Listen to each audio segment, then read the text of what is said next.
नमस्ते IQ Lok Sewa YouTube channel हेरेर बस्नुभएका सम्पूर्ण मित्रहरूलाई म स्वागत गर्न चाहन्छु।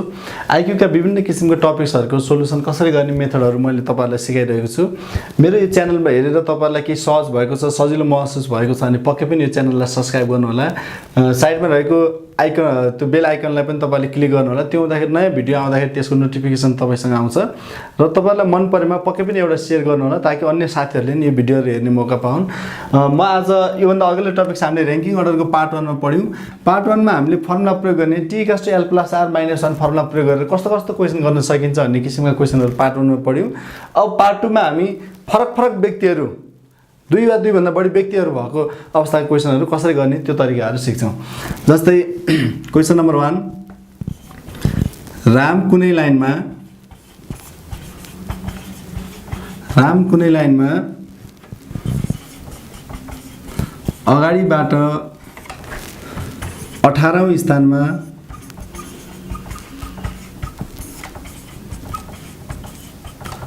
बसेको छ र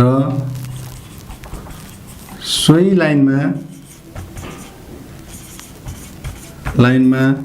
विनोद दायाँबाट 10औं स्थानमा बसेको छ र राम र विनोदको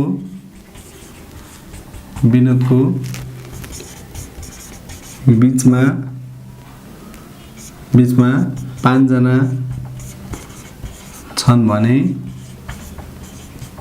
जम्मा संख्या कति होला? यस्तो किसिमको क्वेशन आयो। साथीहरु एउटै व्यक्ति अगाडि र पछाडी भएको अवस्थामा कसरी गर्ने हामीले यो भन्दा अघिल्लो भिडियोमा सिकिसकेका छौं। त्यस्तो अब अहिले फरक व्यक्ति 2 वा 2 भन्दा बढी व्यक्ति आउने बित्तिकै क्वेशन देख्ने बित्तिकै हामी पहिले यस्तो लाइन बनाएका छौं। प्रत्येक क्वेशनलाई हामीले चित्र बनाउनु पर्छ। यदि चित्र बनाउन सकिएन भने एक्जाममा गर्न सकिदैन, धेरै आन्सर मिस्टेक हुन्छ। चित्र बनाइले एउटा लाइन तानिहाल्ने, लाइनले जे भन्छ त्यही गर्ने। राम कुनै लाइनमा अगाडिबाट 18औं स्थानमा बसेको छ। रामको अगाडिबाटको स्थान तपाईहरुको हात जता अगाडि छ अगाडिबाट वा बायाँ हात एउटै हो। अगाडिबाट कतिमा छ त?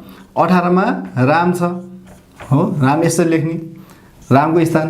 त्यस्तै सोही लाइनमा विनोद दायाँबाट, दायाँ भन्ने बित्तिकै राइट ह्यान्ड साइड वा अन्तिमबाट विनोद कति रहेछ त?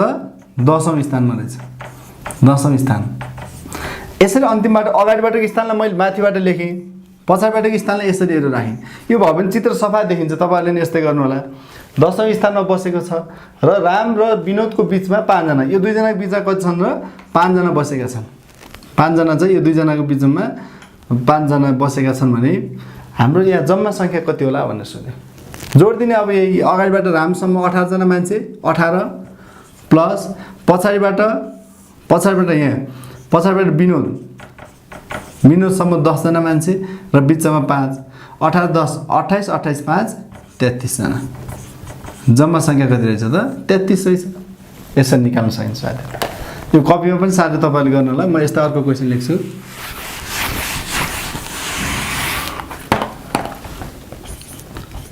हरि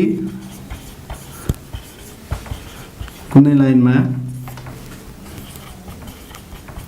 दायाँ भने राइट ह्यान्ड साइडबाट 18औं स्थानमा बसेको छ। हरि कुनै लाइनमा दायाँबाट 18औं स्थानमा बसेको छ। सोही लाइनमा सीता बायाँबाट 33औं स्थानमा बसेकी छन्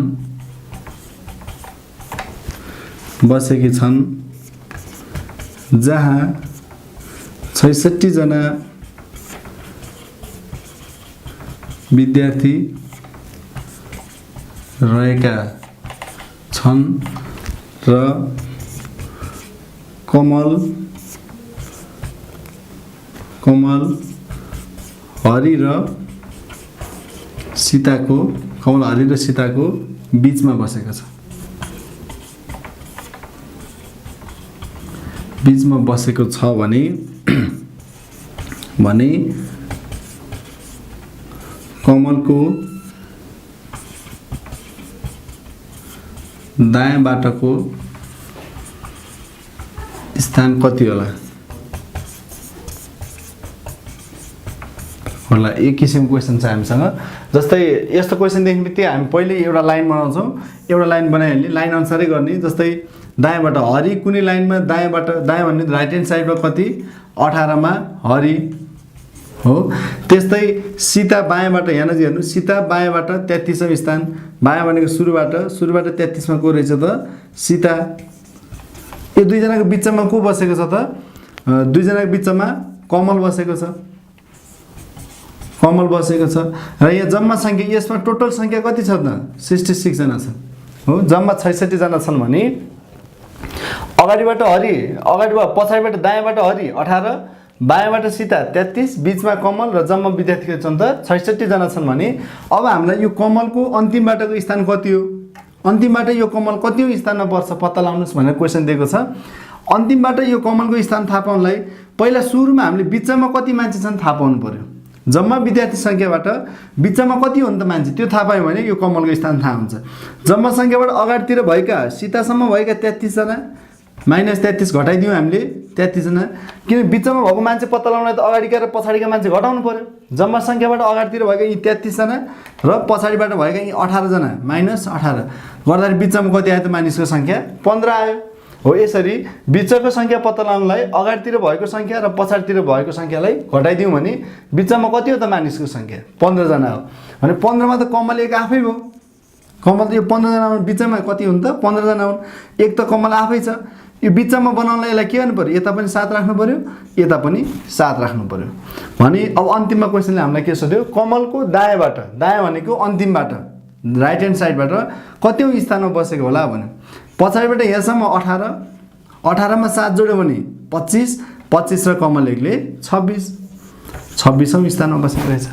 कमलको दायाँबाटको स्थान कति रहेछ त 26औं स्थान रहेछ। यसरी यो क्वेसन गर्न सकिन्छ। यस्तै म अर्को क्वेसन तपाईहरुलाई स्थान परिवर्तनवाला क्वेसन देखाउँछु। जस्तै क्वेसन नम्बर 3 हेर्नु, राम कुनै लाइनमा बायाँबाट 10औं स्थानमा र सीता सोही लाइनमा दायाँबाट 15औं स्थानमा बसेकी छन्। यदि दुवै जनाको स्थान परिवर्तन